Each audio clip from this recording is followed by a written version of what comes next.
ज्या पद्धतीने आपण बघितलं, अतिशय क्रूरपणे काश्मीरमध्ये पर्यटकांवर जो गोळीबार झाला, अतिरेकी हल्ला झाला,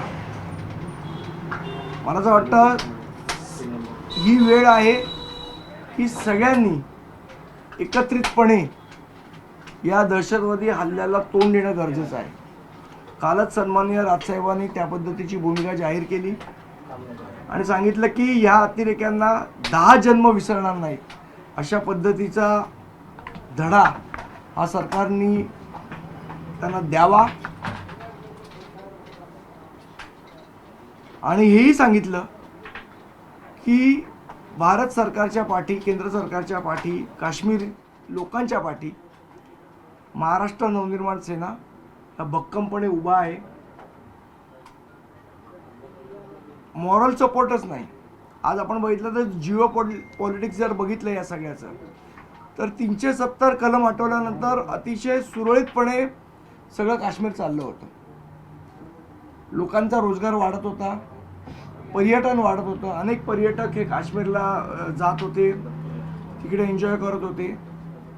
आणि त्यामुळे त्याचा परिणाम असा झाला की अतिरेकी बनवण्याचं कारस्थान करणारे जे लोक आहेत त्यांची अडचण व्हायला लागली.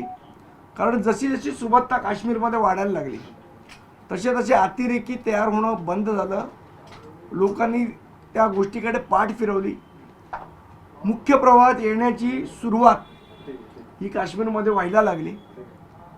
याच गोष्टीच्या भीतीमुळे की आता जर सगळं सुरळीत पार पडलं, पर्यटक यायला लागले, लोकांना उद्योगधंदे वाढायला लागले, लोकांचं कामं वाढायला लागली, तर आपल्याला अतिरेकी तयार करता येणार नाहीत या भीतीमुळे आणि यासाठी कटकारस्थान करून पर्यटकांवर काश्मीरमध्ये हल्ला केला गेला.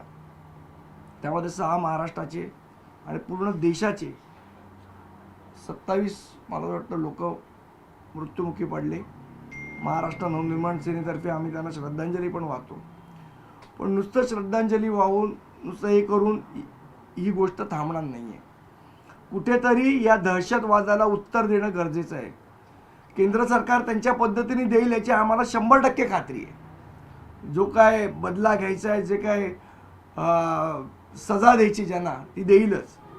पण दहशतवाद्यांना नागरिक म्हणून आपण सगळ्यांनी उत्तर दिलं पाहिजे की तुमच्या दहशतवादाचं उत्तर हे काश्मीरचं पर्यटन आहे. आणि म्हणून मी आज आमचे मित्र राजा राणी ट्रॅव्हल्सचे, ज्यांनी फार पहिल्यापासनं, म्हणजे जेव्हा काश्मीरमध्ये तशी परिस्थिती नव्हती तेव्हासुद्धा त्यांनी काश्मीरच्या या सहली आयोजित केलेल्या, आम्ही त्यांना विनंती केली की आम्हाला आता काश्मीरला जायचं. महाराष्ट्र नवनिर्माण सेनेचे पदाधिकारी आम्हाला सुद्धा काश्मीरला जायचं आहे, तर आमच्यासाठी तुम्ही एक ट्रिप अरेंज करा, आम्ही तिथे येऊ. कारण शेवट पर्यटनाला चालना मिळणं म्हणजे जो दहशतवाद्यांचा मनसुबा आहे की ह्या सगळ्यामध्ये पर्यटन खराब झालं पाहिजे काश्मीरचं. काश्मीरचे लोक बेरोजगार झाले पाहिजेत, जेणेकरून ते पुन्हा या दहशतवादाकडे वळतील. हा जो त्यांचा डाव आहे तो उधळून लावायचा असेल तर मला असं वाटतं देशभरातल्या सगळ्या लोकांनी यावेळेला 2 दिवस, 3 दिवस, 4 दिवस जेवढं शक्य होईल तेवढं काश्मीरचं पर्यटन केलं पाहिजे. आणि त्यासाठी आम्ही पुढाकार घेतोय.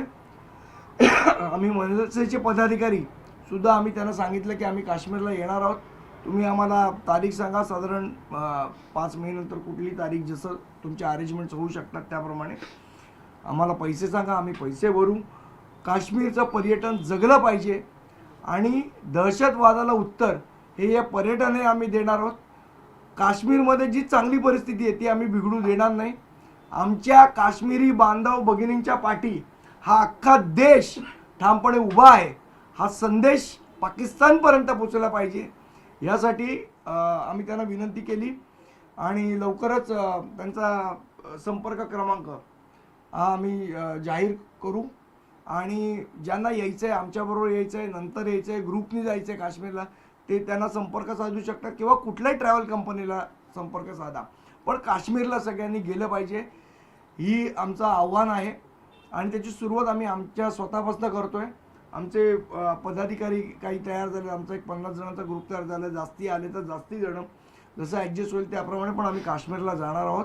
आणि त्याच्यासाठी आज मी त्यांना बोलवलं होतं, त्यांच्याशी चर्चा केली, थोड्या वेळात ते पॅकेज देतील आम्हाला आणि त्याप्रमाणे आम्ही आमच्या पदाधिकाऱ्यांना पण सांगू, आमच्या कार्यकर्त्यांना सांगू, महाराष्ट्र नवनिर्माण सेनेच्या सर्व नागरिकांना, कशाला महाराष्ट्र नवनिर्माण सेना, या वेळेला सगळ्या देश एकत्र येऊन हे केलं पाहिजे. आम्ही सांगू की काश्मीरला ज्यांना जायचं आहे त्यांनी संपर्क साधा त्यांना, किंवा अजून कोणाला साधायचं आहे ट्रॅव्हल कंपनीला तरी ते साधू शकतात, पण काश्मीरला चला, याची सुरुवात आम्ही आमच्यापासून करतो. पहलगाम टेकडीचा पण या तुमच्या पॅकेजमध्ये उल्लेख राहील का किंवा एकंदरीत समावेश राहील का? नाही, जिथे काश्मीरचे सगळे टुरिस्ट जातात त्या सगळ्या टुरिस्ट स्पॉटला आम्ही जाणार आहोत. ते जसे अरेंज करतील त्याप्रमाणे आम्ही सगळीकडे जाऊ. आम्ही काही कुठे जायला घाबरत नाही, कारण काश्मीर हा भारताचा अंग आहे आणि भारतात आम्हाला कुठे जायला भीती नाही वाटली पाहिजे, ही महत्त्वाची गोष्ट आहे आणि हाच संदेश आम्हाला द्यायचा आहे. पर्यटनाच्या दृष्टीनं जो वाढलेला रेव्हेन्यू होता किंवा एकंदरीतच आर्थिक परिस्थिती होती, तो एकंदरीत डॅमेज करण्याचा हा प्रयत्न होता. निश्चित.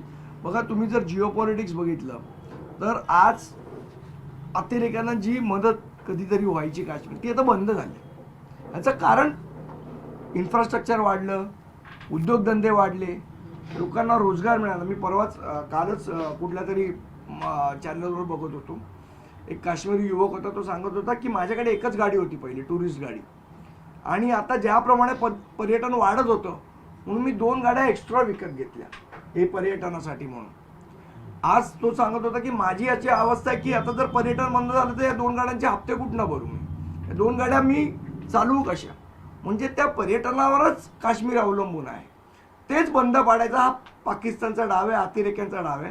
तो डाव हाणून पाडायचा असेल तर देश म्हणून आपण एकत्र येऊन पर्यटन करायला पाहिजे आणि हेच दहशतवादाचं उत्तर असेल असं मला वाटतं. की कुठल्याही प्रसंगात भारतातले सगळे नागरिक एक होऊ शकतात, हा संदेश पोचला पाहिजे. याची सुरुवात आम्ही आमच्या वाजता. कालच्या हल्ल्यानंतर अनेक पर्यटकांनी त्यांच्या बुकिंग रद्द केलेले आहे, नवीन पर्यटकांची घट झालेली आहे असे ट्रॅव्हल एजन्सीचं म्हणणं आहे. म्हणूनच मी त्यांना, काय सांगा, माझी सुद्धा त्यांच्याशी काल ही चर्चा झाली आणि म्हणून आम्ही ठरवलं की जर संदेश द्यायचा असेल की तुमचा मनसुबा कामयाब होणार नाही, दहशतवादाचं उत्तर आम्ही पर्यटनाने देऊ, हा जर संदेश द्यायचा असेल तर दुसऱ्याच्या घरात छत्रपती शिवाजी महाराज जन्माला यावेत असं नाही ना, स्वतःपासून सुरुवात करायला पाहिजे.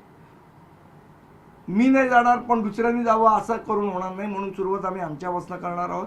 आणि आम्ही लोकांनाही आवाहन करतो त्यांनी सुद्धा काश्मीरला जावं. आपल्या सुरक्षा यंत्रणेवर, आपल्या सैन्यावर, आपल्या आर्मीवर, आपल्या लोकांवर, काश्मीरी आपल्या बंधू भगिनींवर विश्वास ठेवून सगळ्यांनी काश्मीरला गेलं पाहिजे, अशा प्रकारची आमची भावना आहे. सुरक्षा एजन्सीवर पण प्रश्न उपस्थित होतो. 2000 ज्या ठिकाणी नागरिक जमा झाले होते तिथं कुठल्याही प्रकारचा फौजफाटा नव्हता. मला असं वाटतं सुरक्षेमध्ये काय लॅप्सेस राहिले असतील, पण आता जे कळलेत तिथे निश्चितपणे दुरुस्ती करेल सरकार. खास जर बघितलं तर महिला आणि लहान मुलांना सोडून देण्यात आलेलं होतं तुमच्या या, आणि पुरुषांना टार्गेट करण्यात आलं होतं. तर तुमच्या या सहलीमध्ये सगळ्यांचा समावेश असणार आहे की तुम्ही जे कोण येतील त्या सगळ्यांना वेलकम आहे. सगळ्यांना आम्ही सांगणार आहोत, ज्यांना यायची इच्छा आहे ते येऊ शकतात, कोणावर जोर जबरदस्तीचा नाही आहे. पण अगदी लहान मुलांपासून ते ज्यांना यायचं आहे ते कोणी येऊ शकतात, त्याच्यामध्ये काय असं जेंडर भेद केलेला नाही आम्ही. अनेक नागरिक काश्मीरमध्ये अडकलेले जे पर्यटनासाठी गेलेले होते. काल उपमुख्यमंत्री एकनाथ शिंदे प्रायव्हेट जेटने तिथे नागरिकांसाठी गेलेले होते, त्यांच्यावर टीका होती आहे PR चा भाग म्हणून अशा प्रकारे. त्यावर काय भूमिका असेल? असं आहे, मला ती गोष्ट माहीत असेल, वडील, मुलगा आणि गाढव तसंच आहे. तुम्ही दोघंही गाढवावर बसले तरी टीका होणार आहे, एकटे वडील गाढवावर बसले तरी टीका होणार आहे, एकटा मुलगा गाढवावर बसला तरी टीका होणार आहे, गाढव अंगावर घेतलं तरी टीका होणार आहे. त्यामुळे टीकाही होतच राहते. आणखी एक महत्त्वाची गोष्ट म्हणजे की असं लक्षात येते की जे पर्यटक आता तिथे अडकलेले ज्यांना परत यायचं आहे, सगळ्या ट्रॅव्हल म्हणण्यापेक्षा सगळ्या ज्या एअरलाईन्स कंपन्या यांनी भाव अव्वाच्या सव्वा वाढवलेले आहेत आणि त्यामुळं खूपसे नागरिक आहेत जे तिकडे अडकून पडलेल्या, काही जणांना भीती वाटत असताना सुद्धा जास्त दिवस राहण्याची वेळ त्यांच्यावर आली आहे, कारण त्यांची पिकनिक संपत आली होती. आता परतीसाठी जो वाढीव खर्च आहे तो त्यांना झेपणारा नाही आहे. मला असं वाटतं की म्हणजे आपल्या एअरलाईन्स कंपन्या, आता इंडिगोची एक काय टॅगलाईन आहे, कनेक्टिंग इंडिया, अशा प्रकारे कनेक्ट करणार आहात का तुम्ही इंडियाला? अशा प्रकारे भारत जोडो करणार आहात का? म्हणजे ज्या प्रसंगात तुम्ही खंबीरपणे लोकांच्या पाठी उभं राहिलाय त्या प्रसंगात तुम्हाला लोकांना लुटण्याचं जर प्रकार होत असतील तर अतिशय गंभीर आहे. मला असं वाटतं काल याची दखल DGCPने घेतली.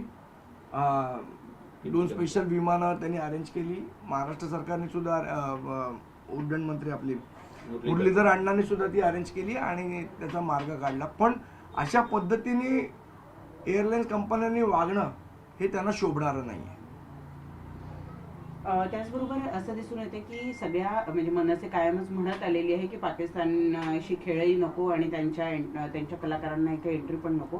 परंतु कालपासनं अनेक खेळाडू आहेत, अनेक माजी खेळाडू आहेत, मोठे नाव कमावलेले खेळाडू आहेत. सचिन तेंडुलकर पासून अनेक जणांनी पाकिस्तान बरोबर खेळाचे सुद्धा सगळे संबंध तोडले गेले पाहिजे आणि एंटरटेनमेंटचे सुद्धा सगळे संबंध तोडले गेले पाहिजे अशी वाच्यता करायला सुरुवात केलेली आहे. याबद्दल मला वाटतं उशिरा का होईना काही लोकांना जाग आली. काही नतद्रष्ट होते आपल्याकडे, त्या अग्रवाल सारखे जे पाकिस्तानी कलाकारांना घेऊन चित्रपट बनवत होते. मला असं वाटतं त्यांना सुद्धा अक्कल आली असेल आता. ज्या पद्धतीचे निरपराध लोकांना मारण्याचं काम हे लोक करतायत, ह्या लोकांना कशाबद्दल आपण इथनं पैसे कमवून जाणार आणि तिकडे दहशतवादी तयार करणार का? भारतातनं पैसे कमवणार आणि तिकडे दहशतवादी तयार करणार का तुम्ही? मला असं वाटतं सगळेच संबंध आता केंद्र सरकारने ठेवलेत. आमची तर भूमिका पहिल्यापासूनच आहे की महाराष्ट्रात आम्ही पाकिस्तानी कलाकारांचे चित्रपट प्रदर्शित होऊ देणार नाही. पण ही भूमिका माझ्या मते सर्व भारतातल्या सर्व राज्यांनी घेतली पाहिजे, ही आमची विनंती आहे. ABP माझा, उघडा डोळे बघा नीट.